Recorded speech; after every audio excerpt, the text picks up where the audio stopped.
Hello, mambo vipi mtazamaji wetu? Leo tuko na mwanadada ambaye atajitambulisha kwanza, lakini kikubwa ambacho tunaenda kuzungumza naye ni kuhusiana na swala zima la mahusiano. Kuna story ambayo of course tuko napiga behind the scene, ni kuhusiana na mahusiano yako na watu weupe. Utafunguka vingine. Kwanza kwa faida mtazamaji, majina yako unaitwa nani? Majitiririka. Jina lako kwenye cheti. Cheti cha kuzaliwa naitwa Gift. Okay, Gift. Sasa wewe ushawahi kudate na ngozi nyeupe? Na maanisha mzungu. Yani hizo ndo zangu. Okay. Mahusiano au ndoa au status gani? Kuna ndoa nshadeti, kuna mahusiano ya kawaida nshadeti, kuna take away nshadeti. Take away. Hiyo ni nini? Yani take away ina maana Brutus, ina maana kwamba unaweza kwenda kuagiza chipsi kwenye banda la chipsi akakuuliza nikufungie au nakula hapa hapa.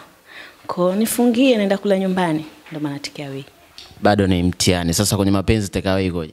Take away ni ule mwanaume wa mnakutana leo, mnamalizana, mnaachana, yeah. Na hiyo si ni nadra sana kwa mwanamke wa Kiafrika kufunguka labda kwa status hiyo ya mahusiano. Unadhani wewe confidence unaitoa wapi? Ni kwa sababu ushaikufuka na wazungu au wazungu wao mahusiano yao yakoje? Unajua wenzetu wamebarikiwa kitu kimoja, kuwa mkweli. Ukitaka uenjoy na wale watu, uwe nao vizuri, jitahidi sana kuwa mkweli, ambao ni kuwa muaminifu. Yaani kuwa mkweli, haijalishi huo ukweli umebeba kitu ambacho kitakutia aibu mtu akikusikia au kitakudhalilisha au kitakuweka katika namna yoyote. Lakini unapokuwa mkweli, mambo mengi waga ufunguka pia na vitu vingi pia unaweza kupata. Okay. Kwa hiyo mimi sijadate na mzungu mmoja. Nimedate na wazungu wengi, ukiachia hata kwenye ile ndoa yangu ambayo niliolewa na mzungu. Ushakuolewa na mzungu? Yes, nishawahi kuolewa na mzungu. Ukaishi kwa kipindi gani? Tuliishi muda mrefu sana. Ya kitambo sana tuliishi. Miaka hiyo ishapita. Unaonaje mahusiano kati yako wewe na mzungu, lakini pia mahusiano ambayo unakuwa nayo ama utakuwa umetengeneza na Mwafrika au mbongo? Nimefurahi kuulizwa hilo swali kwa sababu ni kitu ambacho mwenyewe waga muda mwingine najiulizaga afu nashindwa kushirikiana naye kwenye hilo swali. Na ni kitu ambacho nimegundua waga kinanisumbua kwa sababu kuna utofauti wa tabia. Tabia kwamba wenzetu mapenzi yao ni tofauti na sisi wa Afrika. Wenzetu wamebarikiwa sana kuwa mkweli hasa katika mahusiano. Ni wakweli sana, wamenyoka, hawana shida. Imagine ndugu mtangazaji, sisi wa Afrika unakutana mwanaume wa Kiafrika leo, mnaelewana, ndio nazungumzia Brutus hiyo. Mnaelewana, ukishaelewana naye, simeelewana. Kiafrika kabisa, kiasili mimi naongea tu kweli jamani, wa Afrika wenzangu mtanisamee. Mwanaume wa Kiafrika nimekutana naye, ataangalia katika mfuko wake yuko vipi, lakini yeye ameconcentrate na kile kitu ambacho yeye kimemtuma kukutamani. Yupo katika matamanio sio upendo, ila atakufanyia vitu kutokana yeye anakutaka.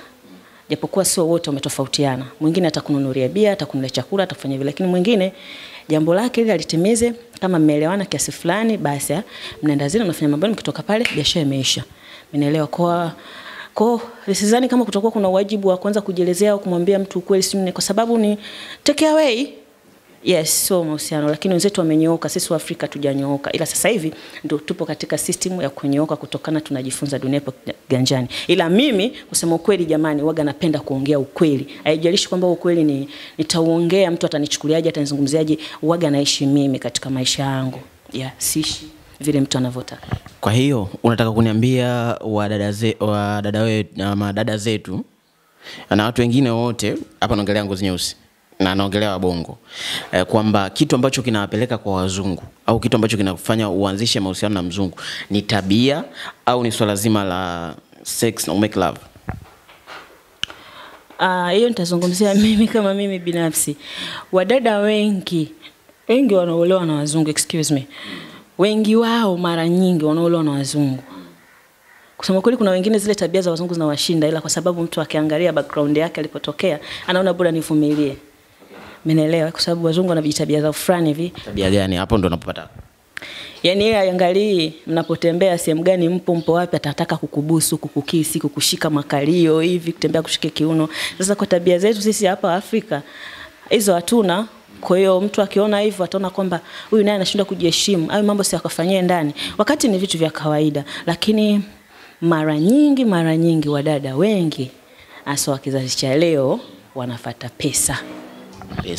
Pesa ambayo ni mafanikio, kuonekana, kuna muonekano mzuri kama watu wengine. Umeelewa? Lakini wengi wao walikuwa katika mapenzi ya dhati na kuishi katika tabia zao ni wachache sana. Okay. Hiyo umeongelea kutafuta pesa kwa wazungu. Na vipi wazungu, tunaona wanaume wengi wa kizungu wamekuwa na wao vipi upande wao wanakuwa wanatafuta nini kwa wanawake wa Kiafrika? Yaani mna kitu gani wewe kama mbongo na kitu gani ambacho unamuofa mzungu? Wazungu mara nyingi kitu ambacho wanachokitafuta kwetu, kusema ukweli, kwa vile ninavyoelewa mimi, mzungu anaele kuangalia real love, mtu ambaye muaminifu katika mapenzi. Alafu kitu kingine ni tujipongeze au nijipongeze nikiwakilisha wanawake wa Kiafrika wenzangu wote. Sisi wanawake wa Kiafrika tumebarikiwa, sisi ni wa moto, alafu sisi ni watamu. Sisi ni wa moto alafu ni watamu. Hapo kwenye moto na utamu sasa. Sisi ni wa moto alafu ni watamu kwa sababu Mwafrika anapokuwa na shida yake basi hujitoa kila kitu ili mradi atimize jambo lake. Lakini mwanaume wa kizungu kwa mwanamke wa Kiafrika anafuata moto. Mwanamke wa Kiafrika ni moto. Moto gani? Yaani tumejaliwa sisi tuna joto kali sana, alafu tuna mabano, yani sisi tunabana. Kubana nini? Bana, alafu chumbani tuko vizuri na ndio maana tuna zile mira za kuwekwa ndani tukivunja ungo. Unataka kusema kwamba wazungu wao ni wabaridi? Yes, wenzetu ni wabaridi. Niwe tu mkweli jamani, hao tuupe ni wabaridi. Sema umebarikiwa ile real love, unajua ile. Yaani wale wenzetu wamejaliwa ile mapenzi ya live bila kuogopa. Lakini ni wabaridi. Kuna vitu viwili. Kuna sex na kumake love. Kwa hiyo nataka kusema mzungu yeye ana make love, yani anachojua ni kumake love lakini sex hajui au ni hivi? Iweke sawa. Mzungu hayupo katika kumake love wala katika sex. Japokuwa inatofautiana. Mzungu anachoangalia wewe umelizika kukifanya kile kitendo kuwa na yeye. Haijalishi yupo na wewe kwa siku moja au siku mbili au kwa wiki. Lakini anachoangalia kwamba wewe umeridhika ndani ya nafsi yako. Hicho ndio ambacho mimi ninachokifahamu kutoka kwa wazungu. Anaangalia wewe kwanza sio yeye. Anaangalia uaminifu wako. Umeelewa? Mwingine unakutana na mzungu, ushakutana naye mnaenda ndani, mnafanya mapenzi ya kawaida fresh, yani mapenzi. Unajua tabia tabaki kwa tabia. Sasa wewe ambao huvijui vile vitu utaona aibu, lakini mzako yuko free. Sasa na ndio maana wenzetu wanakuwa wako free sana na kuwa huru wanapokuwa na mwanamke wa Kiafrika. Haijalishi uko naye kwa wiki au kwa siku moja, atakupeleka supermarket, atakununulia kila kitu, atakupa hichi, atakupa na pesa na nauli juu. Hivi unapewa 200 usiku kucha, sex na mzungu fresh na ukute yeye ataja peace. Unajua wazungu zetu wapo peace sana. Mambo ya kunjunjana ile anaga. Yaani wao wapo romantic hivyo, yani mtu enjoy. Anakupa 200. Akishakupa 200, anakupa na nauli juu. Bado ushakula, bado ushakunywa, bado na vijizawadi tayari. Hebu niambie kakaangu, ndugu mtangazaji, mwanaume gani wa Kiafrika anaweza kusema hivyo? Hatoke mbele hapo aseme. Mwanaume gani wa Kiafrika? Mbona wanasema wazungu wako na tabia katika love, katika kumake love ama katika kusex, wako na vitu vingi vya ajabu ambavyo kwa Mtanzania au mwanamke wa Kitanzania inakuwa inamletea shida? Ni kweli, lakini wenzetu wamejaliwa kumuuliza mtu katika mapenzi wako free sana. Kwamba hapendi kumfanyia mtu kile ambacho yeye anachokiona anataka kufanya, kwa sababu upo katika mapenzi kwa hataki kufanyia huwezi kugoma. Wale wenzetu wamejaliwa kwamba kuonesha ushirikiano kwamba je, hichi unapenda? Mimi napenda hivyo, unapenda? Wenzetu ndio kitu ambacho kinachowasaidia sana. Ndio maana hata sisi wadada wa Kiafrika tunababaika na wao kwa sababu wamenyooka. Ni kitu gani cha ajabu ushekutana nacho ukiwa unafanya mapenzi na mzungu? Jamani, kunyonywa ass. Kufanyaje? Kunyonywa ass. Ass ndio nini jamani? Ass. Kunyonywa tacos. Unanyonya tako? Hadi la tuacheni tu dada zetu pagana wazungu. Kwa hiyo kwa mara ya kwanza unafanya hicho kitendo, ulikuwa umeshawahi kufanya before? Wallahi sijawahi. Kwa mara ya kwanza unafanya ulisikia? Yaani ndugu mtangazaji, sijui haielezeki lakini nitajitahidi kuelezea. Nilikuwa najisikia, yani kama nielezee nifafanue au nitolee mfano? Fafanua. Ushawahi kupigwa na baridi kali? Baridi kali linapiga, mvua inanyesha, alafu kaenda ukaoga maji ambayo ya ndani. Afu na huku mvua inanyesha. Lile baridi linakupiga paka meno yanagongana, paka unatoka vidude humu. Yaani vidude vya ubaridi. Afu unajisikia yani si utamu wake kama unatekenya, yani kama mwili umekufa ganzi. Jamani hauelezeki, lakini ni kitu kimoja so mimi nilipenda, nilienjoy. Hicho ndio kinachofanya mimi nawapendaga wazungu. Sasa ndugu mtangazaji, leo uniletee Muafrika, nikaanza kumleshia mapenzi yao, kweli atanielewa? Sasa yeye akushtuka, maana alitarajia au nilitarajia kwamba kwa sababu ni mara yako ya kwanza unafanywa hicho kitu, labda utaona kama ni kitu cha ajabu, utakuwa na mshtuko. Najua siku zote kitu ambacho usichokijua ndo kinakuaga kizuri mimi baadaye nilikuwa naogopa maana nilikuwa nahisi hadi kupulizwa nilipulizwa. Kupulizwa tena? Ndo unapulizwaje? Ndugu mtangazaji, ushawahi kupulizwa ghafla sikioni? Asa mimi nilipulizwa koko ni tacos. Yaani nilinyonywa afu nikapulizwa. Jamani, nilimwambia turudie tena afa kanambia ukizoea itakuwa shida. Tutakuja tuachane afu kija kupata mwanaume labda Muafrika atakuwa na wewe mtu mzuri. Unapulizwaje? Unapulizwa? Laha, nilisikia utamu. Nilienjoy sana. Hicho ndio kimefanya mimi jamani nipende wazungu, na wazungu zetu wanakea. Hawana kujificha, hawana aibu kwenye mapenzi wazungu. Ulipona? Ulipona? Ni kupona kivipi? Sasa okay. Hiyo ni kipindi ambacho upo na mzungu na mlikuwa katika ndoa, I think so. Au wakati unafanya hicho kitendo ilikuwa ni kipindi gani? Huyo mwingine sasa achia ndoa. Yeso ndoa. Sasa ulivokutana na mwingine ambaye labda hajafanya hicho kitu. Tuko bado kwa mzungu. Tutakuja kwa huyu ndugu Muafrika, ngozi yangu.